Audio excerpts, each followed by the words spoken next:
咱们书接上回，上集说到字的阴化和阳化，有的朋友说不太明白，那今天咱们就来说一说这个。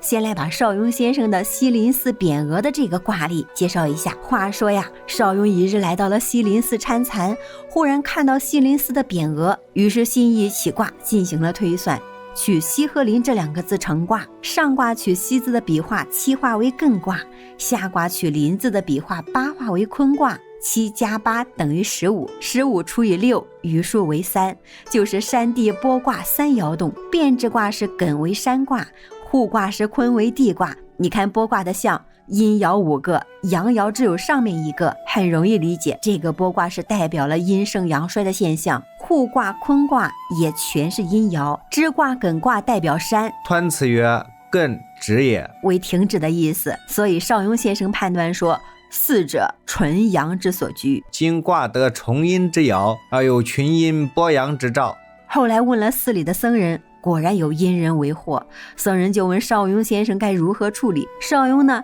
就让僧人在林字2个木的下面分别加了1个勾，林字就成了实卦，再起卦就是山泽巽卦，互卦地雷复卦，支卦是风泽中孚卦，这样用卦互卦为生体卦就会吉利。这时候有细心的朋友就会问了，西这个字不是6画吗？这就是文字占里面的一个奇特的规划，笔画遇到转折的地方算2个笔画。无论是古人或是现代人写字，有的转折笔画是一笔写下来的，比如这个写字，字典里面是5画，而用艺术算笔画就是9画。那为什么会是这样呢？这其实是我们易的思想，一物从来有一身，一身还有1000坤，就是一物一太极。古人把这一个字看成了一个整体，这个整体就是手表的12个时间段的圆圈，所谓一太极，也就是我们常说的12个时辰，子丑寅卯辰巳午未申酉戌亥。而划分阴阳用到的一个基础概念就是天门地户这个概念，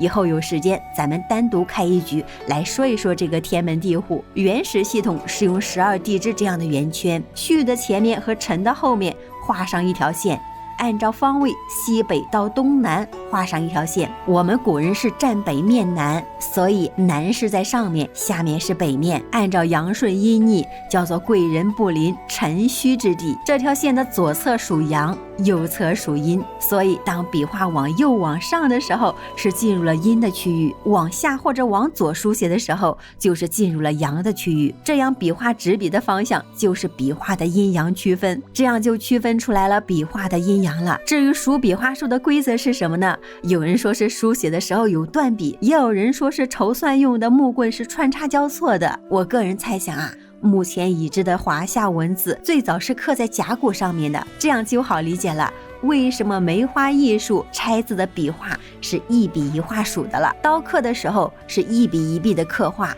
后面有了毛笔才能拐弯抹角，一笔写成1个笔画了。据说呀，文字是早期占卜过程中龟甲的裂痕纹路的形状，慢慢演变成了记录事件日期的文字了。所以我认为文字占的设计是没有字的概念的，字它只是一个载体。总之呢，梅花艺术拆字笔画是1笔1画来数，不按转折勾题11笔的算法。以上呢都是先得数，再用数字来起卦，就是所谓的先天之术。后面呢，我们来介绍所谓的端法起卦，用八卦所代表的人或物为上卦，后天八卦的方位为下卦来起卦的方法。